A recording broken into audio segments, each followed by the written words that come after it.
Gostaria, nessa noite, de compartilhar com vocês de um texto bíblico que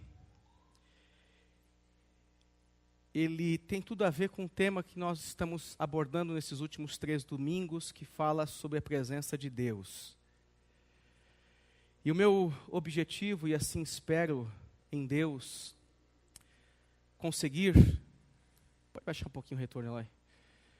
Espero em Deus conseguir, é que a gente perceba a presença de Deus ao nosso redor, a gente perceba a presença de Deus nos detalhes da nossa vida, a gente perceba a presença de Deus em todas as áreas do nosso ser.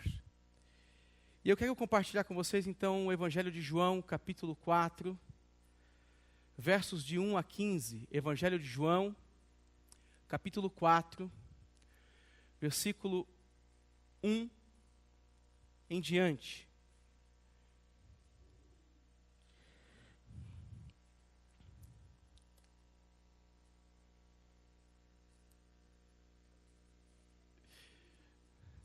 Deus é bom demais.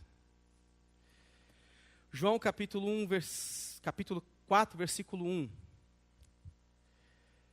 Algumas Bíblias estão folheando ainda. O texto diz assim, verso 1.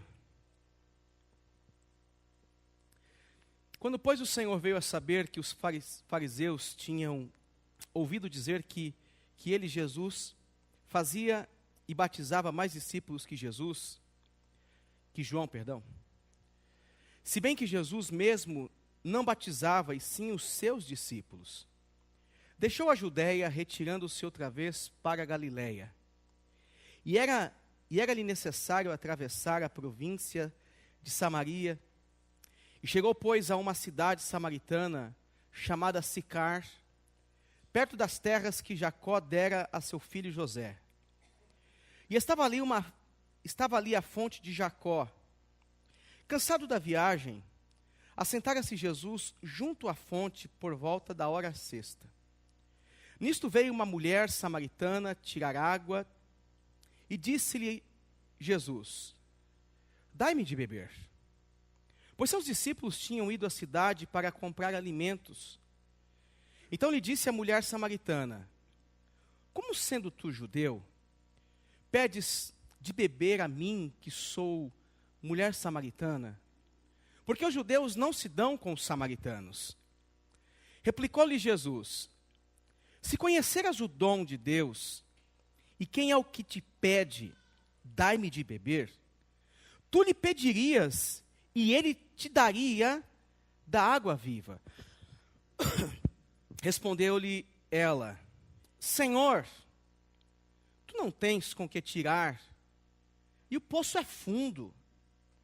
Onde, pois, tens a água viva?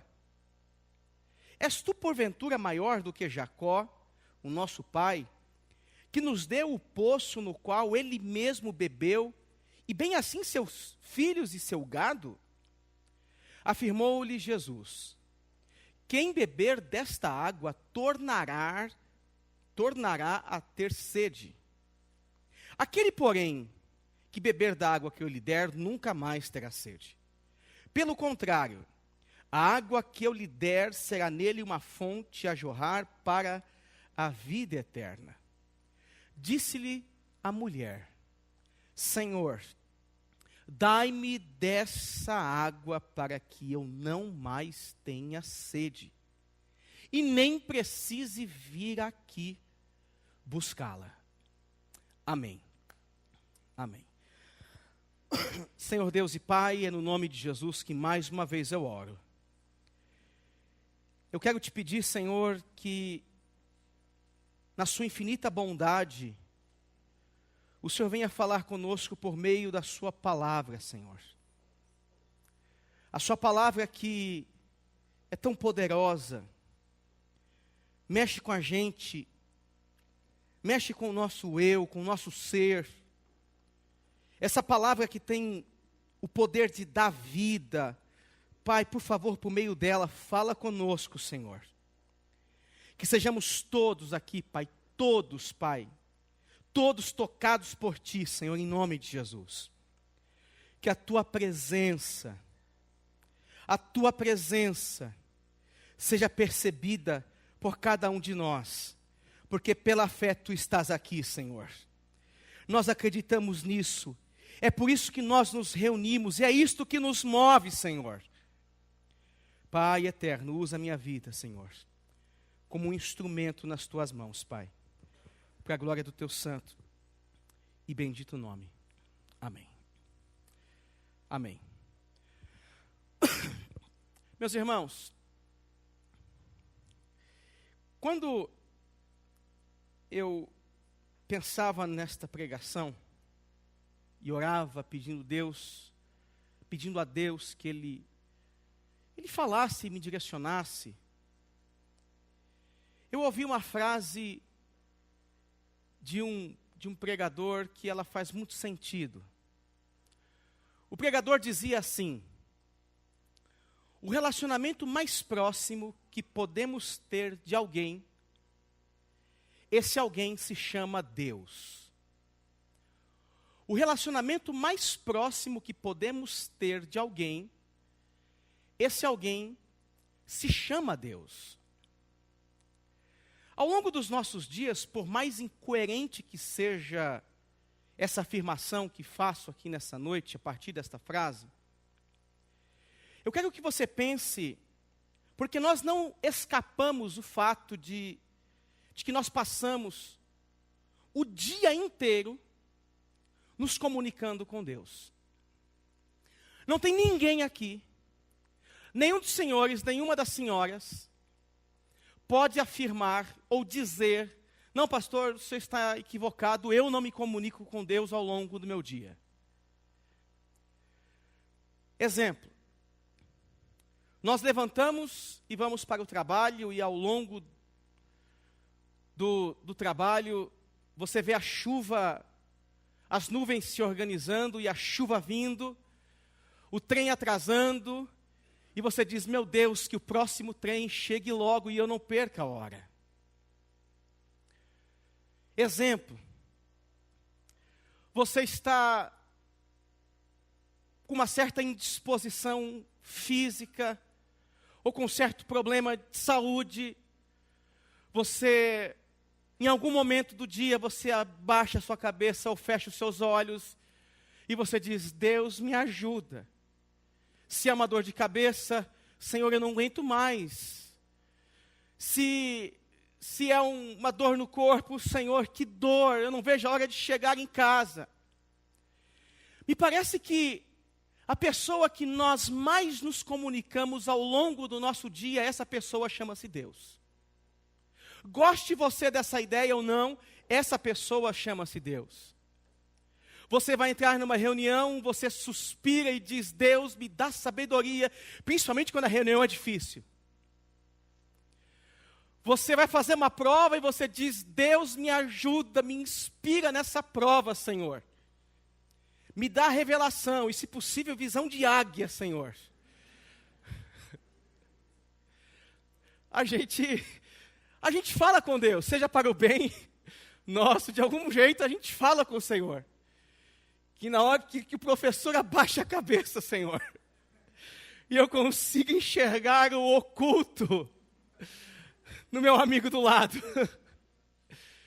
A gente fala com Deus o dia inteiro, gente. O dia inteiro nós estamos nos comunicando com o Senhor. A gente está no trânsito, a gente está dizendo: Deus, me ajuda a chegar logo. Ou a gente está quietinho e a gente se lembra da família ou de alguma coisa boa: obrigado, Deus. A gente vai almoçar, o que a gente faz? Pelo menos na mente a gente faz: obrigado, Deus.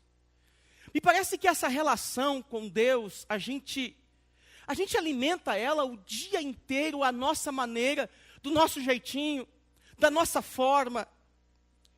Isso é belo e isso é maravilhoso. Porque o interessante dessa relação, que por vezes ela é inconsciente, É uma relação automática, inconsciente, pela certeza e a convicção que nós temos da existência e de sua presença conosco. Ela é inconsciente, ela é automática. É uma relação que nós estabelecemos com Deus, que a gente não precisa receber uma palavra especial, a gente não precisa receber uma revelação, um choque de mente, um versículo bíblico no celular, a gente, mais tempo, menos tempo, a gente, sobre situações positivas ou negativas, em meio a circunstâncias boas ou más, a gente fala com Deus. A gente se relaciona com Deus. E essa relação inconsciente, é interessante que Deus se permite fazer parte da nossa vida. Deus se permite estar conosco. Deus se permite participar do nosso dia a dia.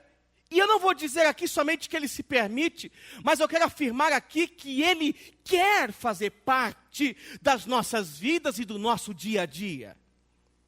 Deus, Ele não só se permite, como Ele quer fazer parte de todos os movimentos do seu dia, de toda a sua caminhada, de todas as suas decisões, todas as suas entradas e saídas, onde quer que você esteja, Deus, Ele se permite fazer parte da sua vida. E é assim que nós temos que entender esse Deus em toda a sua suficiência, esse Deus em toda a sua grandeza e poder. Ele deseja se relacionar com o ser humano e revelar a sua grandeza e a sua bondade. Nós temos então aqui no Evangelho de João uma experiência que tem como proposta justamente completar a vida de uma mulher. Na verdade, o capítulo 4 de João, a história da mulher samaritana, está completamente ligada a um contexto da revelação da presença de Deus de uma forma progressiva. Do capítulo 2 até o capítulo 5, eu estenderia até o capítulo 9, nós temos aqui a apresentação de um Deus bondoso e cuidadoso. Mas especificamente nesses capítulos que eu mencionei, de 2 a 5, nós temos aqui o apóstolo João, o escritor, o autor desse texto, conduzindo as Escrituras Sagradas, revelando um Cristo que ele se apresenta ao ser humano, ele se torna a luz dos homens, ele se torna o bom pastor dos homens, o cuidador do ser humano, um Deus que está presente e que dá vida por suas ovelhas. Mas se você ampliar e aproximar as suas lentes desses capítulos 2 ao capítulo 5, você vai perceber que o grande símbolo presente nestes 3 capítulos chama-se água. No capítulo 2 nós temos água, no capítulo 3 nós temos água, no capítulo 4 e no capítulo 5 nós temos o símbolo principal sendo apresentado como a água do batismo, a água que é transformada em vinho, a água do novo nascimento, a água que cura. E no capítulo 4, a água que sacia e que dá sentido à vida de uma mulher desesperada. Jesus, ele está com seus discípulos. O texto vai dizer que eles estão caminhando. Ele deixou a Judéia e se retirou outra vez para a Galileia. E nessa viagem agora, ele, cansado, ele encosta próximo de um poço, uma cisterna de água, e os seus discípulos vão comprar comida. Jesus, ele está aguardando o retorno dos seus discípulos. E o texto vai dizer que em meio a essa espera, surge uma mulher chamada identificada aqui como samaritana. E essa mulher, quando ela chega no poço, a Bíblia vai dizer que Jesus se dirige a ela e diz assim: dai-me de beber. Dai-me de beber. Daqui por diante a história, ela vai se desenvolver, como eu disse, de uma forma progressiva. E já conhecida por todos nós, irmãos e irmãs. E nessa noite, eu não tenho dúvidas. Deus, Ele quer falar com você, meu irmão. Deus quer falar com você. Eu não tenho dúvidas que por meio da sua santa e bendita palavra, Deus quer comunicar a sua presença. E para alguns aqui, por que não dizer presença salvífica? Deus quer se comunicar a você, meu irmão e minha irmã, a sua presença. Deus quer se revelar a você. Deus quer se fazer conhecido para você. Ele quer fazer parte da sua vida, meu irmão.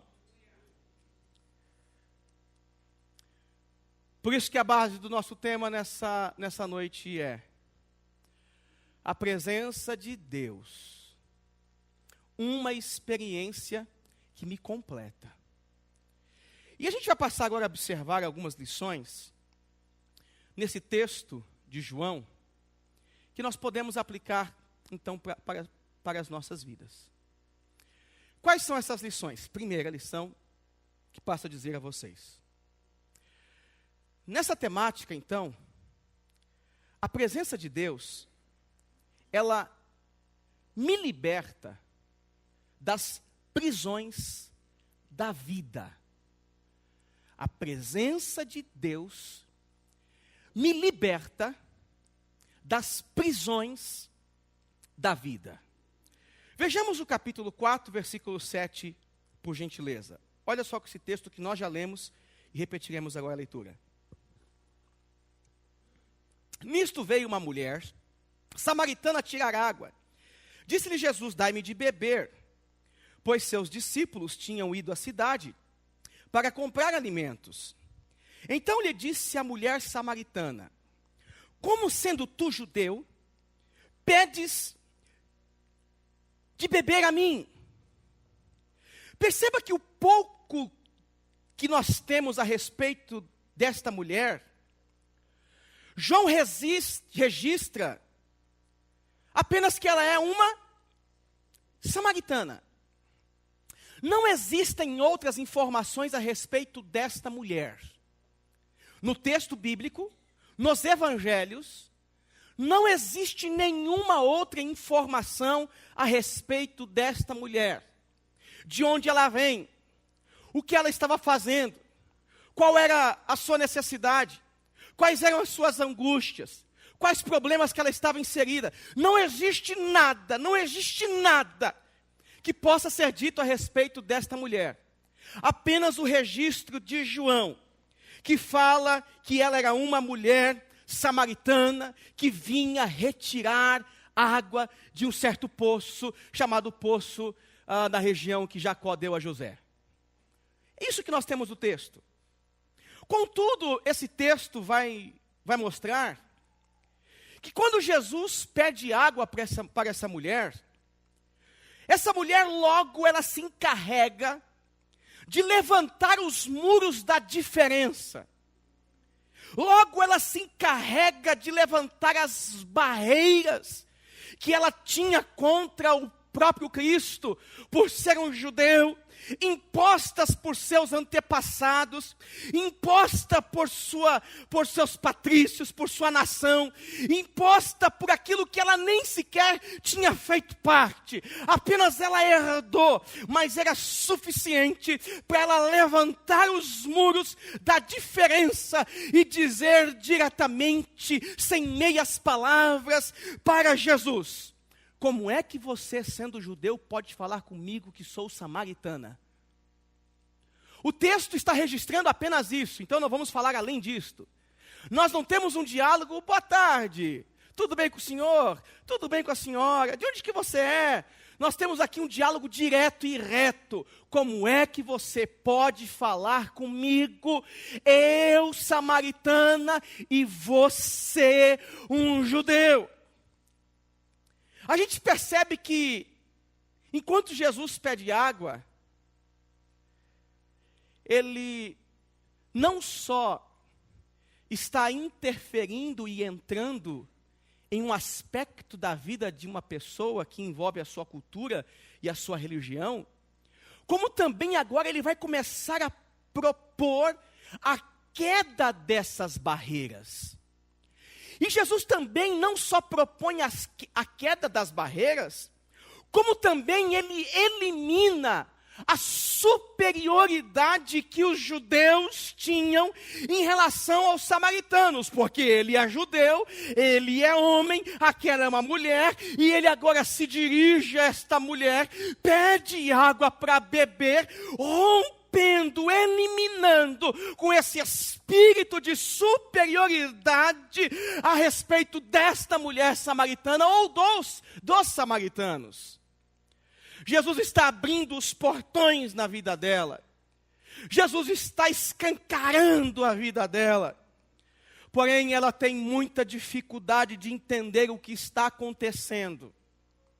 E às vezes me parece, meus irmãos, que Deus quer se revelar a nós, que Deus quer nos livrar das prisões que somos lançados por conta dos nossos pecados, por conta dos nossos medos, por conta dos nossos traumas, por conta daquilo que nós custamos a entender. Me parece que Deus, às vezes, Ele se aproxima de nós e Ele quer nos libertar destas prisões, mas logo nós levantamos muros de diferenças, muros que se tornam oposição a esta presença. Mas quando isso acontece, parece que eu vejo Deus em todo o seu poder, em toda a sua grandeza, em toda a sua grandiosidade, Ele descendo no chão da vida, Ele descendo no chão em que o ser humano circula, e Ele se revelando tete a tete, das maneiras mais simples possíveis, das maneiras mais íntimas possíveis, e começando a quebrar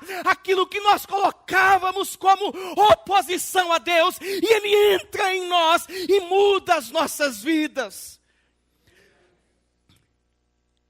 Jesus está abrindo os portões da vida para esta mulher. Jesus está abrindo os portões da vida. Essa mulher olha para Jesus no verso 10 e diz para ele, Jesus diz para essa mulher, no verso 10, se conheceras o dom de Deus, e quem é o que te pede, dai-me de beber, tu lhe pedirias e ele daria água viva. Respondeu ela, Senhor, tu não tens com que tirar, o poço é fundo, onde pois tem a água viva? És tu porventura maior do que Jacó, o nosso pai, que nos deu o poço, do qual ele mesmo bebeu, e bem assim seus filhos e seu gado? Veja que Jesus está propondo para esta mulher agora, na verdade é um recomeço. E gente, é exatamente isto que Deus proporciona nas nossas vidas, recomeço. Deus proporciona na nossa vida, na nossa existência, recomeço. Recomeçar a viver, recomeçar a vida.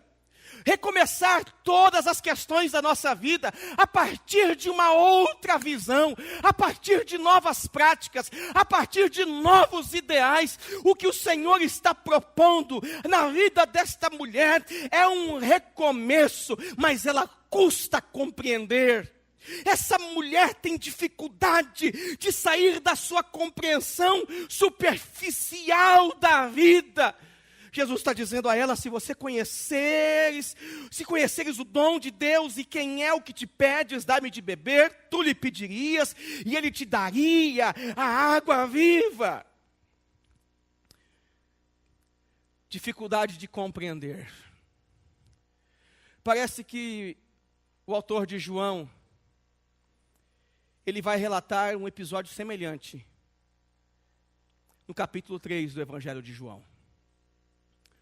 Um homem chega até ele à noite, no meio das trevas. Um dos grandes judeus da cidade. E esse homem vai olhar para ele e vai estabelecer um diálogo. E Jesus vai dizer a ele, olha, no verso de número 3 do capítulo 3. Verso 2. Este de noite foi ter com Jesus e lhe disse, Rabi, sabemos que é mestre vindo da parte de Deus, porque ninguém pode fazer estes sinais que tu fazes, se Deus não estiver com ele. Aí Jesus vira para ele e diz o seguinte, em verdade te digo, se alguém não nascer de novo, não pode ver o reino de Deus. Ele insere uma fala na vida do homem chamado Nicodemos, e mais à frente, esse homem vai fazer a seguinte pergunta, eu não entendo. O que você quer dizer como nascer de novo? E ele vai dizer, olha, nascer de novo é nascer da água e do Espírito, do sangue. Nascer na água e do sangue. E me parece que isso é muito difícil, porque é uma dificuldade para este homem, para ele sair dessa compreensão superficial e romper com os portões que impede que ele entenda que a vida está ali na frente. Me parece que o escritor de João está novamente falando sobre uma pessoa que tem dificuldade de entender uma proposta que lhe é feita, porque não consegue derrubar as barreiras que estão diante dos seus olhos. Como é que um homem judeu, cumpridor da lei, conhecedor da lei, consegue admitir uma ideia de nascer de novo? Ele vai perguntar para Jesus, o Senhor está propondo que eu volte para o ventre da minha mãe e nasça de novo? Jesus vai dizer, não, de modo algum, que você precisa nascer da água, do Espírito. É uma nova proposta, é um novo conceito. Mas isso é inconcebível. Novos valores na vida de um indivíduo, quando ele tem uma série de preconceito, é inconcebível. Novos valores serem inseridos na vida de um homem é algo difícil quando ele não abre mão de suas crenças, de sua pessoalidade, ele não abre mão de sua razão, ele quer ter mais razão, mais razão, mais razão, mais razão, e aí ele não consegue nunca romper com os portões que impedem que ele tenha vida. É o que está acontecendo aqui nesse texto de João, com essa mulher. As prisões da alma estão escancaradas para ela, mas ela não consegue enxergar isso. E aqui eu quero dizer para você, meu irmão, minha irmã, as prisões, aquilo que aprisiona a sua alma, já foi vencido pelo Cristo na cruz do Calvário. Aquilo que aprisiona a sua alma já foi vencido pelo Cristo na cruz do Calvário. Os portões estão abertos. Os portões estão abertos. O problema é o que fazer quando os portões estão abertos, sendo que eu nunca estive do lado de lá da liberdade, eu sempre estive do lado de cada prisão, minha alma sempre esteve acorrentada, minha alma sempre esteve aprisionada, o meu homem interior, o meu ser interior, sempre esteve preso nesse universo de angústia, e aqui o texto está dizendo que essa mulher não compreende. Talvez essa seja a situação de muitos e muitos e muitos cristãos, homens ou mulheres que entram e saem de igrejas, ou se dobram diante de Deus e, puxa vida, Deus, faça alguma coisa por mim. E Deus lá do céu, talvez Ele esteja dizendo para você: meu filho, eu já fiz, eu enviei o meu filho, eu já fiz.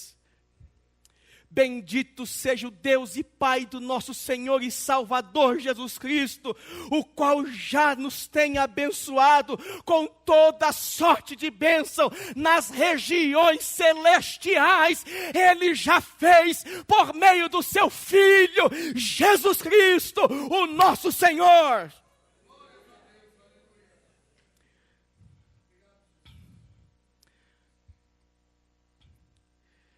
A presença de Deus me liberta das prisões da vida.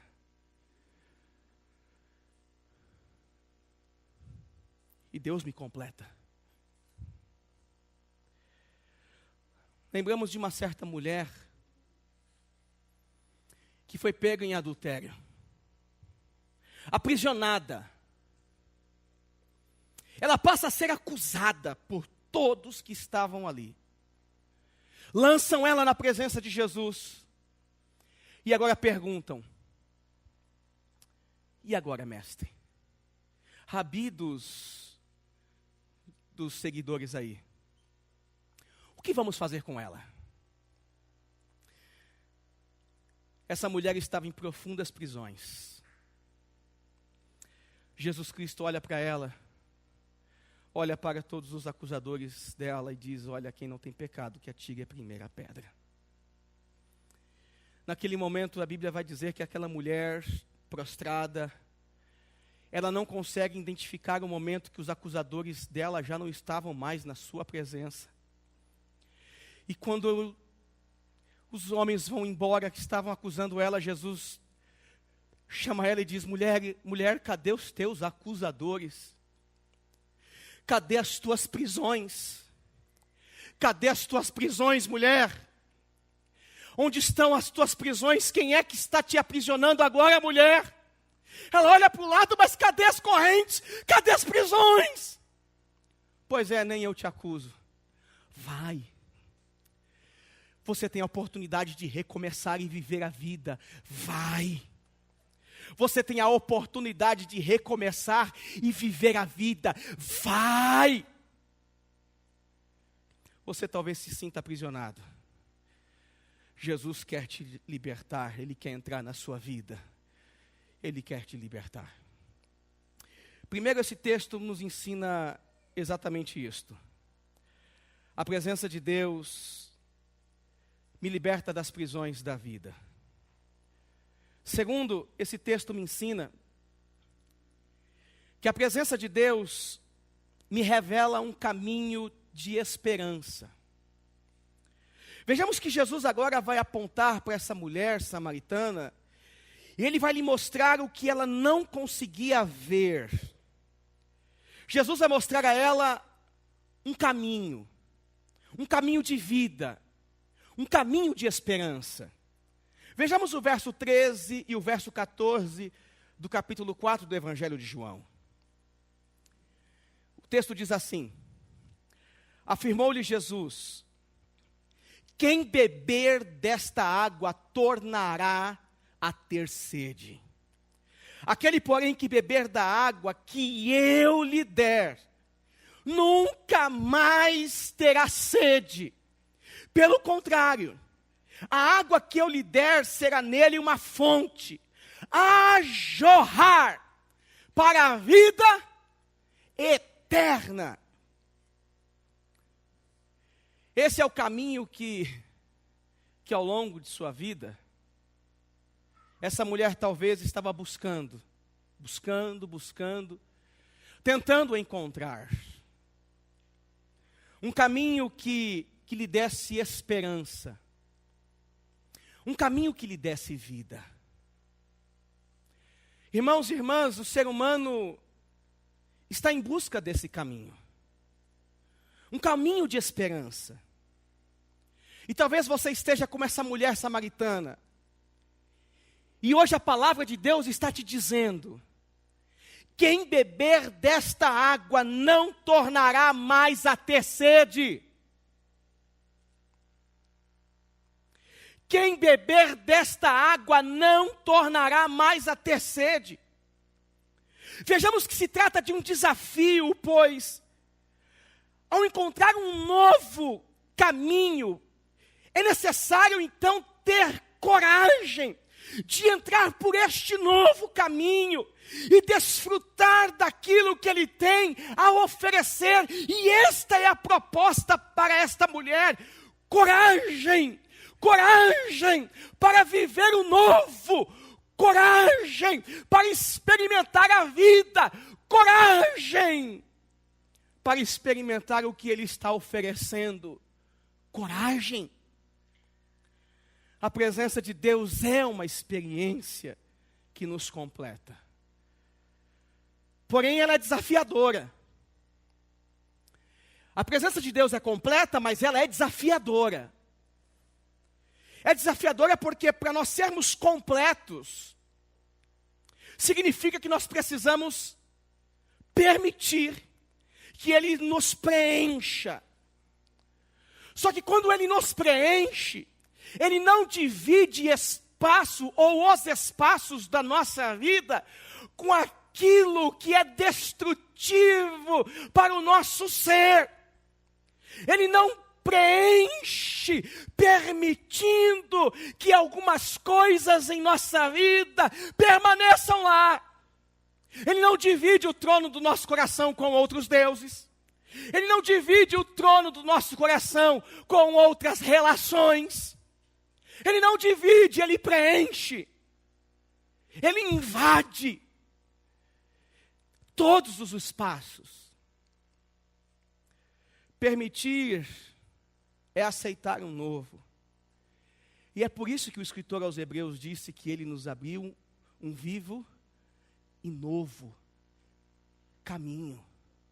E experimentar esse novo caminho, que é experimentar a presença de Deus, é aceitar essa proposta desafiadora, de não sermos mais as mesmas pessoas, e de obtermos novas experiências para a vida e na vida.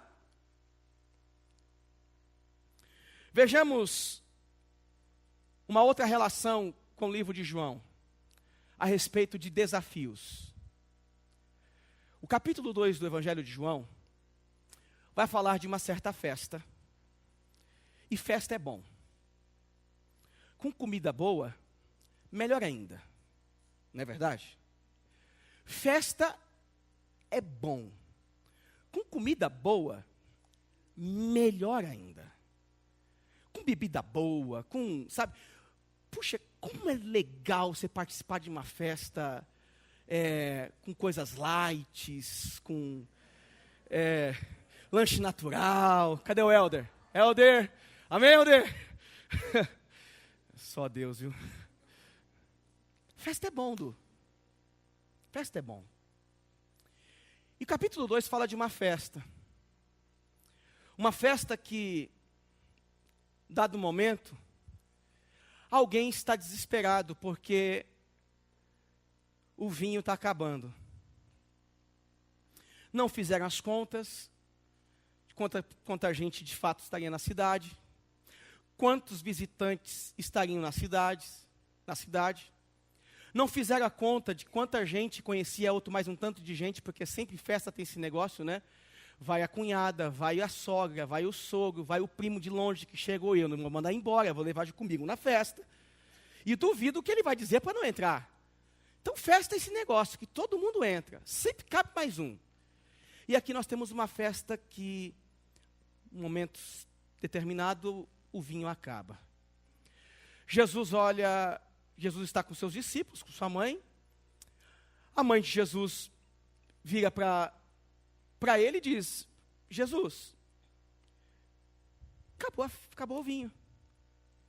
O que a gente vai fazer? Jesus não dá uma solução, não responde nada, mas ela sai de lá dando a seguinte ordem para todos que estavam ali na festa. Ela é uma espécie de organizadora da festa. Toda festa tem um organizador. Festa de casamento, por exemplo. E aí ela diz para os mestres-salas e para as pessoas: façam tudo o que ele disser. O que ele mandar, vocês vão fazer. Aí Jesus pega, diz o seguinte, está vendo aquelas 6 talhas que estão ali? Encham elas de água. Beleza. A gente tem que fazer isso mesmo. Encham de água. Jesus passa alguns minutos, faz um suspense, sei lá, talvez o que acontece aqui no texto. Uma ação mágica acontece, né, Renato? Uma ação poderosa acontece aqui no texto. E de repente a água se transforma em vinho. Pega-se o vinho. Jesus manda servir, o mestre Sala manda, experimenta o vinho.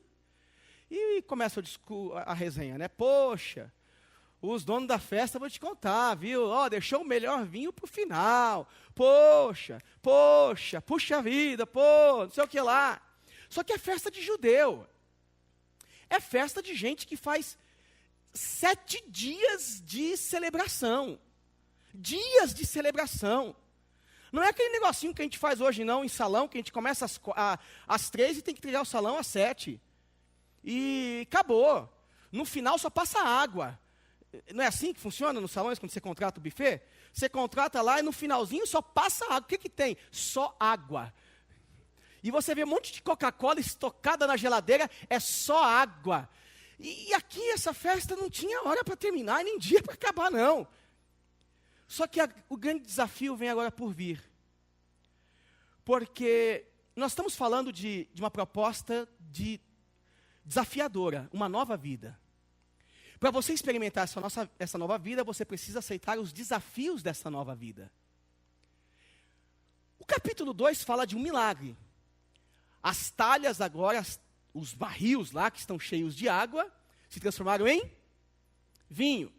Mas o que se fazia com esse barril? Por que eram utilizadas essas águas?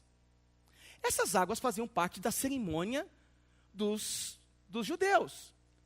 Era uma água litúrgica, do ritual do judeu. Todas as vezes que o judeu entrasse naquela festa, o que ele precisa fazer? Se não lavasse as mãos, ele poderia entrar na festa. O desafio agora é entrar na festa sem lavar as mãos. Você quer ir na festa? Vamos lá, na festa lá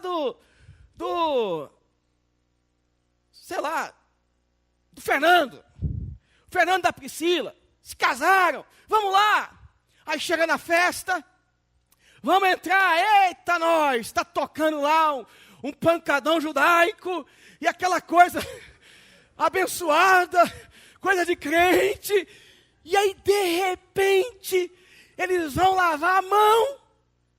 Mas pega lá. Para entrar na festa, precisa lavar a mão. Para participar da alegria da festa, precisa lavar a mão. E Jesus agora está fazendo uma proposta para todos os convidados que estão por vir na festa, dizendo, vocês querem entrar aqui? O desafio é, venham e entrem, pulem essa etapa, porque eu sou a água que purifica, eu sou a água que dá vida, eu sou a água que completa o ser humano, e que dá sentido para a vida do ser humano, eu sou essa água. Eu vou usar uma expressão do pastor Ricardo Godinho, se aqui fosse uma igreja pentecostal agora, estava todo mundo pulando. Sabe, gente, esse é o desafio. Vocês querem entrar na festa? Queremos. Então, vocês vão ter que se sujeitar a não lavar as mãos. O desafio que está proposto nesse texto é que Jesus está abrindo um caminho novo. Um caminho de esperança. Um caminho que não passa pelos rituais religiosos. Um caminho que não passa pela lei. Um caminho que passa pela graça. Um vivo e novo caminho. Um vivo e novo caminho. Não é um caminho que impõe peso. Não é um caminho que coloca condições para você ir para a vida eterna. A única condição proposta foi posta pelo próprio Deus, entregar o seu Filho Jesus na cruz do Calvário. Tinha que ter sangue, mas foi um sacrifício completo, perfeito, que aconteceu, que é válido e que nunca mais será necessário outro sacrifício. Esta é a proposta para vivermos esta esperança, para entrarmos por este vivo e novo caminho, aceitarmos esta nova vida, aceitarmos o Cristo em nosso ser. É o que Jesus está fazendo com esta mulher. Jesus está falando com ela, Jesus está se comunicando com ela, Jesus está derrubando os portões de sua prisão, está mostrando a ela um caminho de esperança, dizendo a ela uma realidade que ela pode viver, não uma realidade distante, mas uma realidade aqui e agora. Ela podia viver aquilo, e você, meu irmão, pode viver isso, uma vida de esperança, a partir do Cristo vivo. Aquele lugar, o poço de Jacó, em que essa mulher está com Jesus, representa a lei, os rituais, representa todo aquele monte de regras e regras, para você ter acesso até a presença de Deus. Jesus vai dizer para ela: aquele que beber da água que eu lhe der, nunca mais terá sede. Pelo contrário, a água que eu lhe der, será nele uma fonte a jorrar para a vida eterna. Em Jesus a gente consegue encontrar esse caminho de esperança e vida. Em Jesus nós conseguimos encontrar esse caminho de esperança e de vida. Terceira lição que esse texto quer nos ensinar, e última. A presença de Deus dá sentido à minha existência. A presença de Deus dá sentido à minha existência. Essa mulher agora vai voltar-se para Jesus e vai lhe dizer as seguintes palavras: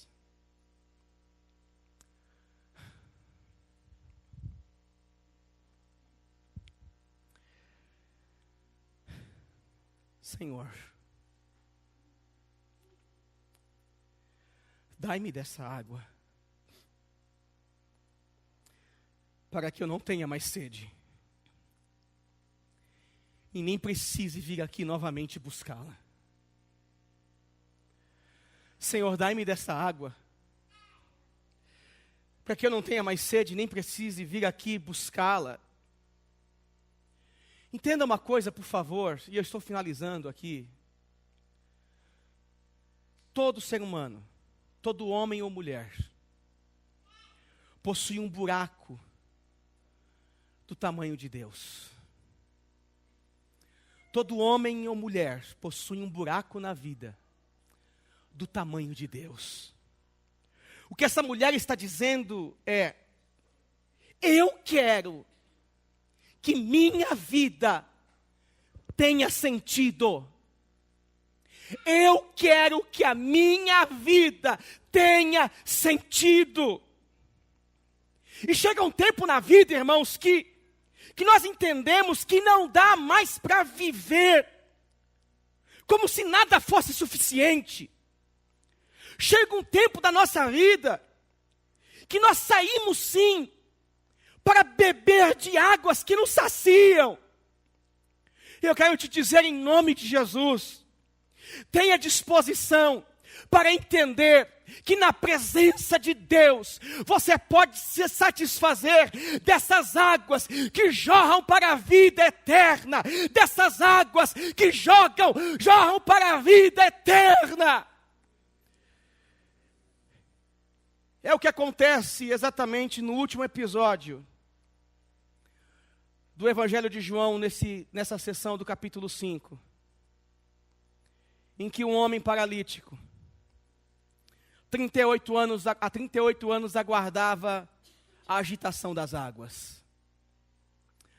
No capítulo 5, nós vamos ter um relato de um homem que vivia há 38 anos como paralítico, Magda.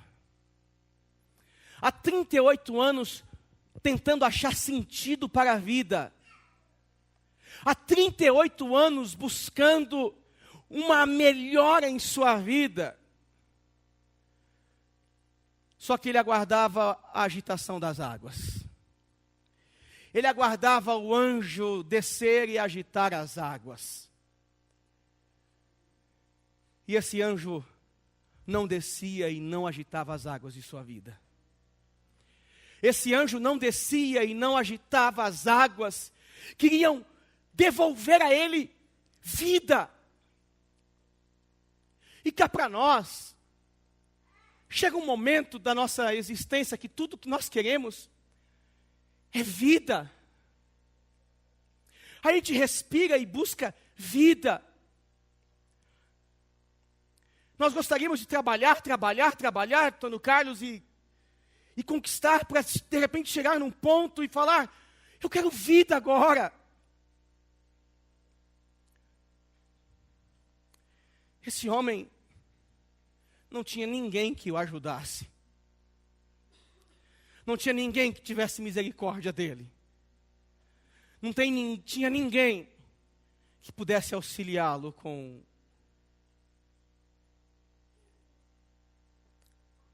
no momento que o anjo descesse. Só que de repente,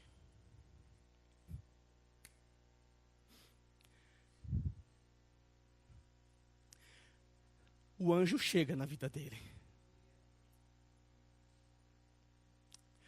O anjo que agita as águas chega na vida dele. O anjo que agita as águas e que mexe, e que cura, e que dá sentido à vida, chega na vida dele. E esse anjo vai perguntar para ele, o que você quer? E ele vira para Jesus e diz, olha, não tenho ninguém que me coloque aqui nas águas. Quando elas são agitadas, alguém desce na minha frente. Não tem ninguém. Não tem ninguém.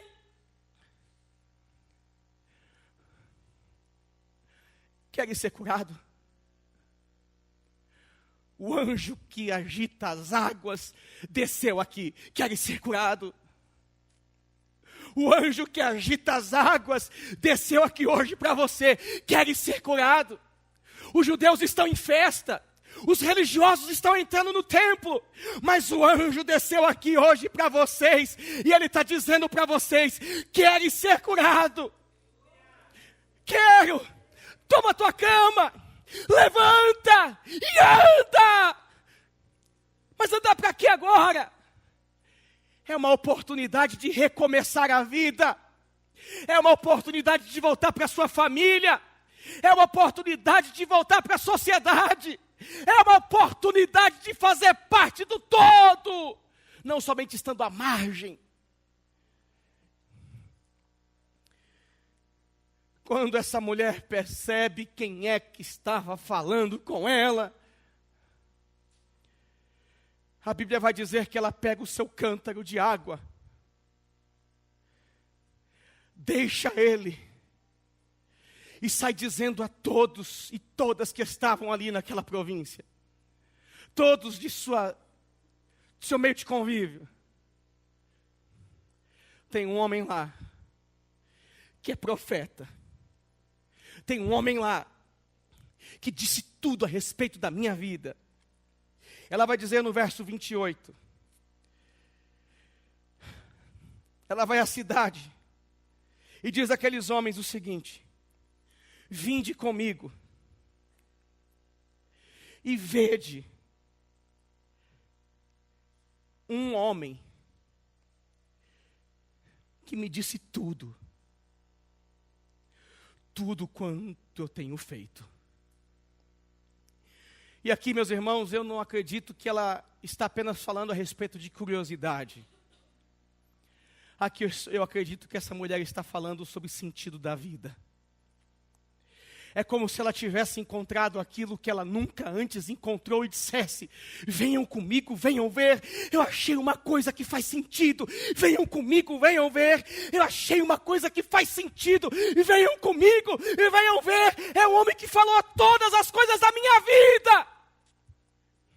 É um homem que disse tudo. Ele falou tudo, quem eu sou, o que sou, como vivo. Ele falou sobre a minha família, sobre a minha casa. Ele falou sobre meus muitos maridos. Ele sabe tudo. Será porventura este o Cristo? Saíram, pois, todos e vieram ter com Jesus. Aquele que faz com que as experiências em sua presença completem o ser humano e deem sentido para a vida. Eu quero encerrar aqui dizendo a você, minha irmã, meu irmão, o Cristo vivo, Ele está aqui nessa noite. A presença de Deus é uma experiência que me completa assim.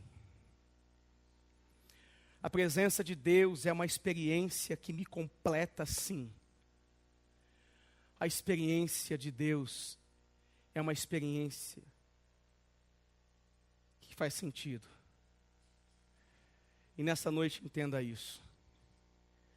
Ele liberta e te liberta das prisões da vida. Ele revela um caminho de esperança. E Ele dá sentido à sua existência.